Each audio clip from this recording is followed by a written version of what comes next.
Buenas tardes, esto es El Mundo Ahora de France 24. Muchísimas gracias por elegirnos. Yo soy Rosa Pérez Masdeu, vamos con las noticias. El ejército de Israel mata al menos a 5 personas en la ciudad de Gaza, entre ellas al comandante de Hamas, Raed Saed, según informan las Fuerzas Armadas israelíes. Se trata de una nueva violación del cese el fuego en medio del supuesto proceso de paz. A cambio del levantamiento de sanciones estadounidenses, Belarus libera a 123 personas, entre ellas al Premio Nobel de la Paz, Ales Bialiatski. El gobierno de Kiev informa que la mayoría de liberados están ahora en territorio ucraniano. En Francia, los ganaderos protestan con bloqueos de carretera y otras medidas contra el plan del gobierno de vacunar y sacrificar a miles de vacas para controlar una epidemia de dermatitis nodular. La ministra de Agricultura insiste en que la vacuna es necesaria para proteger a la industria.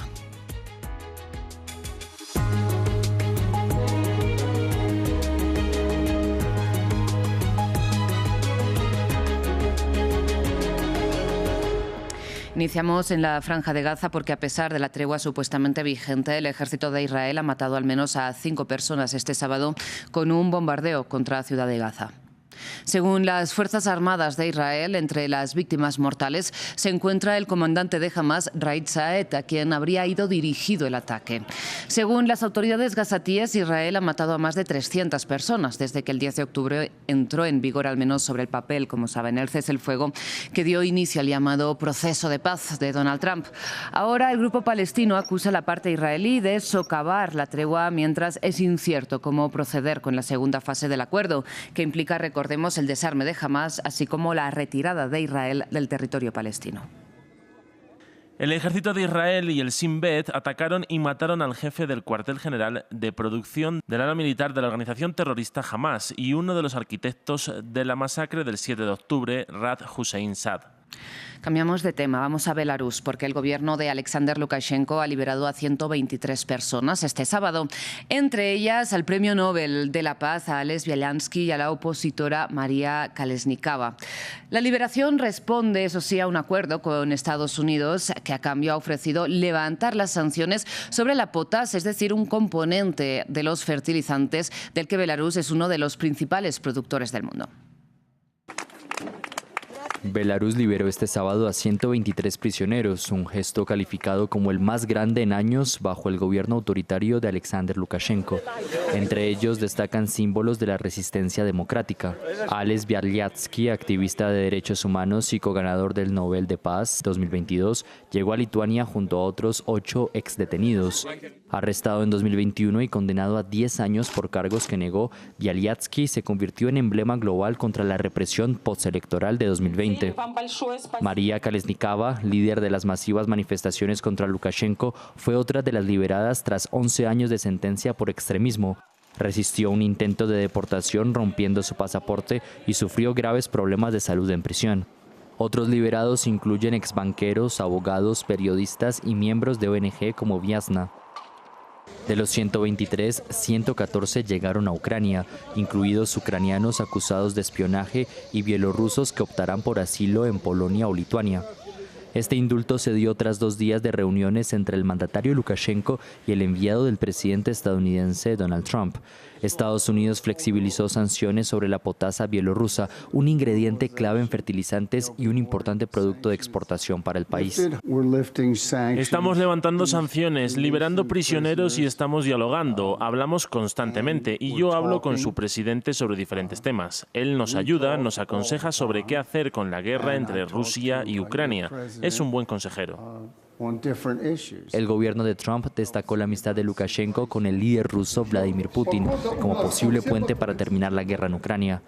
Estados Unidos y la Unión Europea impusieron sanciones al gobierno bielorruso por denuncias de represión en 2020, luego de unas controvertidas elecciones presidenciales y el apoyo bielorruso a la invasión de Ucrania en 2022.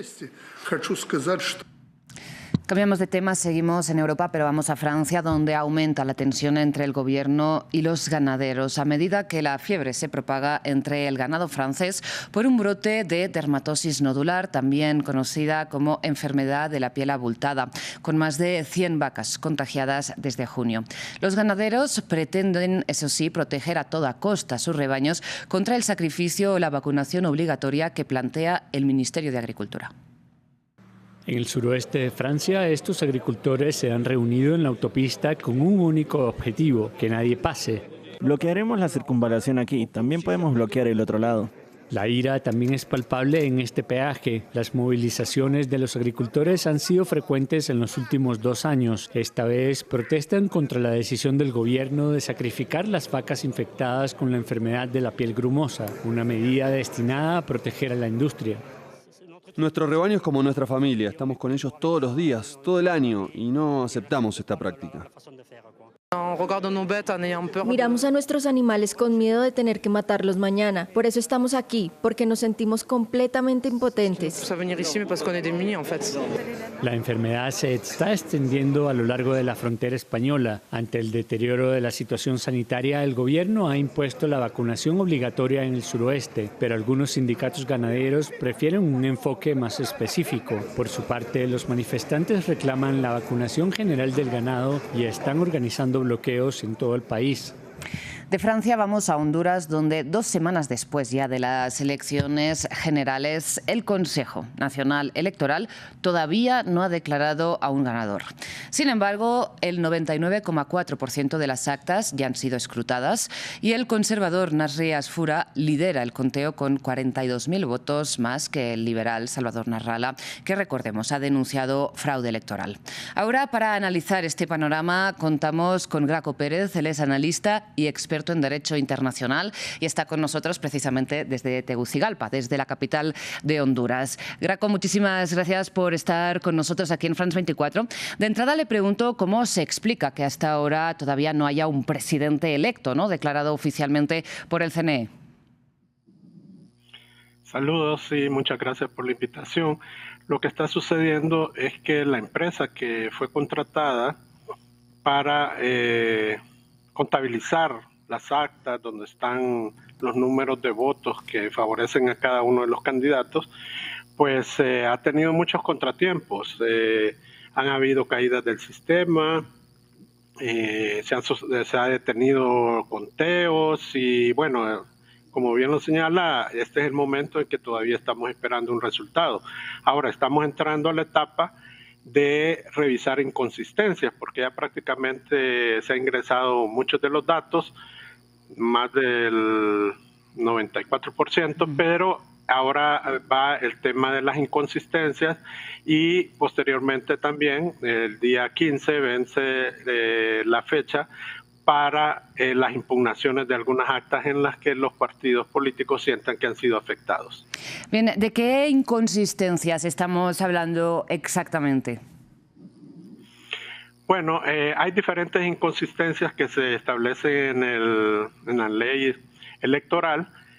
Algunas son en las que no coinciden, por ejemplo, los números que fueron inscritos en las actas sobre los votos que favorece a cada candidato, o los totales no son los correctos, porque nuevamente el sistema hace una lectura automática y en algunos casos algunos números pueden ser interpretados como que se trata de otros números y bueno, igualmente hay situaciones que se pudieron haber producido en las mesas de votación donde quizá no se completaron los votos y lo que está registrado no corresponde a lo que aparece en el acta.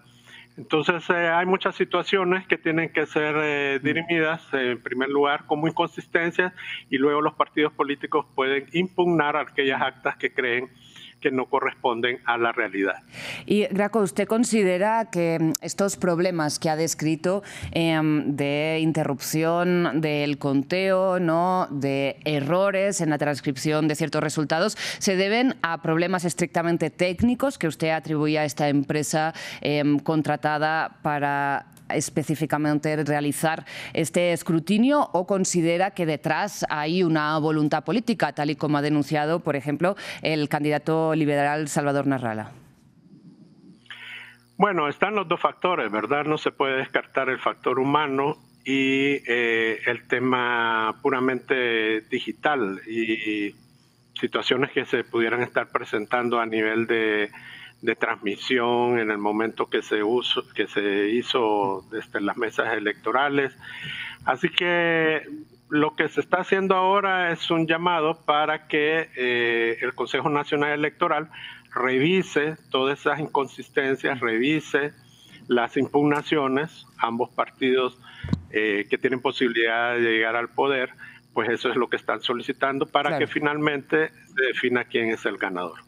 ¿Y cómo entiende que ante esta situación no tan, digamos, poco habitual, la OEA se haya pronunciado de forma tan tímida? Bueno, mire, los observadores internacionales están en este momento exigiendo únicamente que se haga cumplimiento de lo establecido en la ley, que se cumpla todos los procesos, los procedimientos, que sea respetado, porque hay que decir, fue una votación masiva la que se realizó el pasado 30 de noviembre, y pues ellos no han encontrado, según lo que han manifestado en sus comunicaciones, que realmente exista una razón para declarar que existiera un fraude como tal. Lo que sí se están manejando son muchas inconsistencias, y cuando, como lo sostiene el Partido Liberal, presente sus pruebas de que sí pudieron presentarse más situaciones anormales de lo que podríamos llamar inconsistencias por fallas en la transmisión o demás, entonces se esperaría que existiera una respuesta diferente de parte de los observadores internacionales. Y le pregunto por la situación que se está generando entre la población, ¿no? Entre este retraso, estas acusaciones de fraude, además, cómo añade un poco de, digamos, confusión el tema de la liberación en Estados Unidos del expresidente Juan Orlando Hernández, que después la Fiscalía hondureña ha vuelto a declarar como objetivo de una orden de captura internacional, ¿no? ¿Cuál es un poco, digamos, la situación social que se está viviendo ahora mismo? Bueno, en este momento se está haciendo un llamado a que el pueblo hondureño mantenga la calma, aunque sí hay que decir, ya existe mucha desesperación por la población por saber el resultado, pero ningún candidato se ha pronunciado como ganador, precisamente porque se está respetando que eso lo debe hacer el Consejo Nacional Electoral.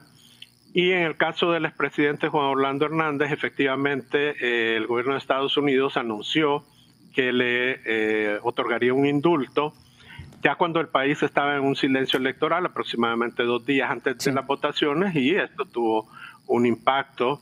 Y definitivamente creo que eso afectó a los indecisos y a los independientes, que finalmente hizo que se acercaran los dos candidatos presidenciales del Partido Nacional y del Partido Liberal, porque antes la diferencia era muy clara al favor del Partido Liberal. Graco Pérez, pues muchísimas gracias por haber compartido su análisis con nosotros aquí en France 24. Estaremos muy pendientes de lo que suceda en Honduras en las próximas horas y en los próximos días. Gracias, muy amable.